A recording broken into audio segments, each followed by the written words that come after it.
after that moment of I want to be clean, that's what I want that video to be. I want that to be a fast forward of him smiling as, hey, good job, good job, good job, and not what it would be prior to that, which would be a look of disappointment in any father's eyes. So being accountable to him and understanding that this is all he's calling us to do. It doesn't matter what the rest of the people in this world are doing. He's called me to do something that I have to live my life accordingly. And there are a number of things you do. The accountability of whether it's a software package, whether it's having a men's group, whether focusing more of your time in the Word than in the newspaper or in magazines or in whatever. It doesn't matter. There are so many ways you need to do that, and everyone's going to have a little difference. Different ways of doing it. I think that the key for all of it, though, is that men have to be able to get the hidden part of this out and talk with, whether it's other men, whether it's whatever it is, they need to get the understanding that it is every man's battle and that it's not something that, oh, well, I don't deal with that. Because that's where the socially acceptable is. They don't deal with it because they don't realize it's a problem. Exactly. And I spoke to John Durham about that last week, about having safe haven for men to confide in other men, to have a place to go. We're taught that you don't air your dirty laundry. And Mike, there was something else that I heard was mentioned as well as elaborate on bouncing the eyes. Yeah, so Every Man's Battle, the author, there's two authors, and they do a great job of talking about the things they have dealt with and how they've, what tools and methods they've created to combat that in this world. And bouncing the eyes is a huge part of this, because there is no way for you to walk this earth without having stuff thrown in front of you, unless you close your eyes, right? That's it, and you're not going to be able to walk if you do that.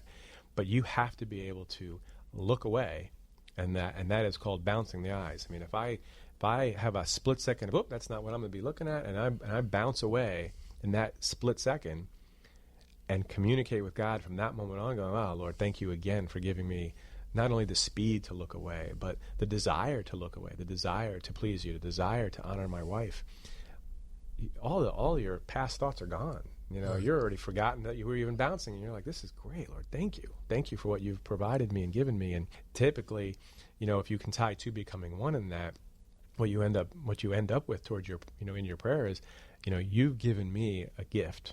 It's my wife. I accepted that gift, and I'm grateful for that gift, and I'm going to treat that gift like whether it's fine china or whatever's the most valuable possible possession can be, but that's a gift you've given me, and I'm going to glorify you and honor her. And bouncing the eyes is part of that. There's something that's going to be something that you do just to be able to live and walk through life. And that's not I'm looking for 5 seconds and bouncing my eyes. That's a immediate.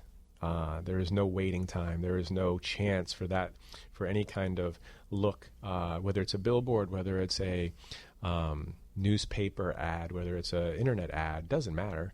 Doesn't matter what it is. It could be a person. Could be somebody walking in the lobby. It could be anywhere, anytime. You have to have a plan to bounce your eyes.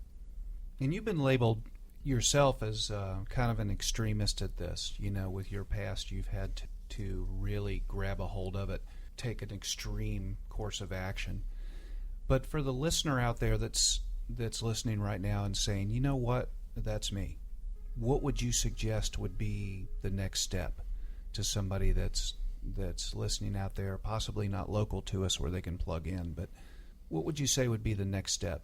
Well, I think if anyone wants to change, and part of what's funny about this is I think as you get into Every Man's Battle, you realize there are so many other things that we just do on a normal course of the day that we don't even realize, and that's where that scales, the scales off your eyes. Right. And if somebody's having these problems and they know, wow, this is my story too, what do I do? The first thing is you got to turn to God. You got to turn to prayer. You have to have a commitment to Him to say, I need you to change me because I can't change on my own. But with you and with your leadership and with your guidance and with you opening my eyes to what I should be doing, by giving me things, books like this, Every Man's Battle, men's small groups, people older, wiser who have already gone through it that I can talk to, those changes happen. I'm an extremist, so it's kind of all, the the all or none is a you have no choice in that. It is all or none. You can't just say, well, I'm going to bounce my eyes, but I want to look at R-rated movies. No, that's not the way this works. I mean, you got to make a choice that you are going to change everything, and in doing that, finding other men that you can talk to. Whether finding if you feel a Christian counselor, you need to expose the hidden parts that you've had in the closet for too long. Well, I was one of those guys that was oblivious to having a problem. And what opened me up to the fact was when I gave my testimony a couple of weeks ago and God showed me those scriptures.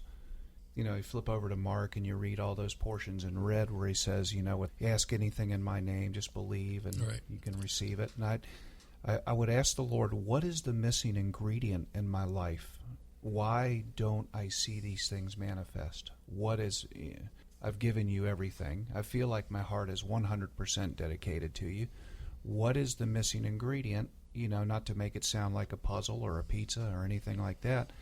God drops his book in my lap, and somebody turned to me and kind of similar to what happened to Mike, didn't know my past and just said, are you going to go to that class?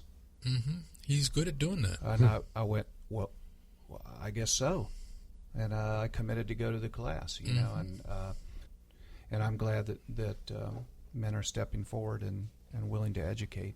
I'm glad we had Mike here tonight to talk about it. Oh, absolutely. More information, Mike, on the class. For Every Man's Battle, the study is on the Real Life website. You can find us there, and we're in the middle of one study, but I'm guessing we're going to be starting another one in a couple of weeks, just because this is we're getting a lot more interest as we continue to go forward. I'd like it to be something that kind of coincides with two becoming one. I mean, I really do feel like this is there's two pieces, you know.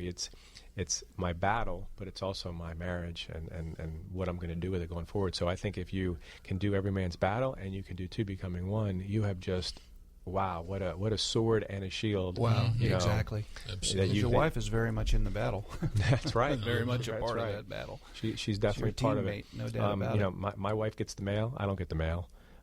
She cleans the mail up and hands me the stuff I need. And we have an app for the phone or for the computer called pluggedin.com movie review. We don't go to any movie that hasn't been filtered through our pluggedin.com. We'll go in and we go right down to sexual content, and if it passes sexual content, we go down to crude language. If it passes that, then we'll go. And some weeks, if we decide we're going to a movie, we may go see a cartoon, because that might be the only thing left after you're done with pluggedin.com. Or the old westerns like you talk about. Yeah, the old all westerns the are my favorite. I love DVRing old westerns. They're just great. There's nothing, I mean, okay, there is a little death, but it's not like the movies nowadays. I mean, I like this stuff. It's good. Oh yeah, yeah. You'd be surprised how many movies you probably walk out laughing at and happy to have seen. And if you really think about how much did that please God, how much did He really smile? Yeah, very few and far between. You were talking earlier this evening about an email tip. Something that you do with your homepage and internet and stuff like that. So one of the biggest things that happens with the internet is we honestly just want to read the news. You just want to read the news. So I'm gonna I want to read what's going on with this sports figure, or I want to read what's going on with Egypt. It doesn't matter. But as soon as you click on that link of headlines, now you're in the middle of all the junk, because this is where this is where the advertisements, all the advertisements, they're all over the place. So you need pop-up blockers. You need to look into even some ad blockers. I know Apple has a free ad blocker, which is great. But then what I do is I set up my Yahoo page to be nothing but headlines. There's nothing but headlines on that thing. There's no ads. There's nothing. There's no banners. It's just headlines. I read the headlines. If there's something I want to know more of, I ask my wife. Yeah, and there's also an accountability program, and your wife gets that report. Yeah, so I did a lot of research on these, because so many of them are, we'll block this site, but then there's so many things that are out there. Accountability to you, and that's accountability, the number 2, YOU, $5 a month, and I tell you, that's the one I have found has the greatest amount of accountability. And the report can go to anyone you send to, or you want to send it to, and I send it to my wife. It gives her everything, and it's partly, one, it's accountability, but two, I have hurt her. 4.5 years later, doesn't matter. I have hurt her. I took away a lot of trust, and I have caused some insecurities, and that's my fault. I made choices. Whether the enemy was at play or not doesn't matter. Those were choices I made. I can't blame anybody but me. But now that, I'm living for Christ, I want to have those things taken away from me. I want to make sure that I'm clean, and to let her have a report. And I know it's going to be clean because, that's where I'm at these days. That's why I'm good. Amen. I want her to have it. I want her to feel better. I want her to see what God's doing in both of our lives. Hence why we are happy to lead to becoming one, because we feel like it's helped us so much, and it's just one of those classes that every couple should take, whether things are great and you want to get greater, or whether things are just okay and you want to be great. That it's a great class to take. Just about just being aware of all the different ways the world throws stuff at you. Boy, isn't that the truth? It's just they just the internet's just one of them. Billboards, commercials. I do not watch commercials. If it's not DVR'd, don't DVR is the greatest invention. I feel bad for the commercial people, but I don't watch commercials. Football. If you watch a football game, all the commercials in there are just inappropriate. So you got to get up and do something else, or DVR past it. You just got to make simple choices. Simple choices. That's for sure. Make God smile. Yeah, make God smile. Absolutely. I love that. I do too. Well, Mike, thanks for stopping by the kitchen tonight. We really appreciate it. We know you're busy. We just appreciate you spending some time with us.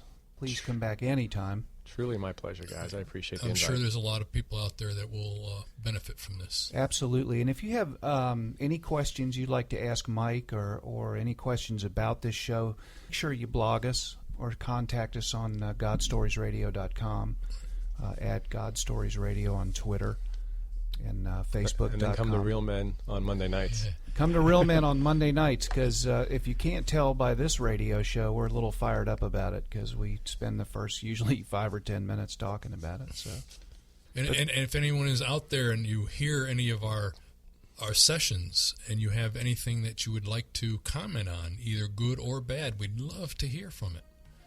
So please do that. Please do that. Well, we're out of time for now. This was Session 8 of God Stories Radio. I'm Fritz. I'm Mike. God bless. God bless.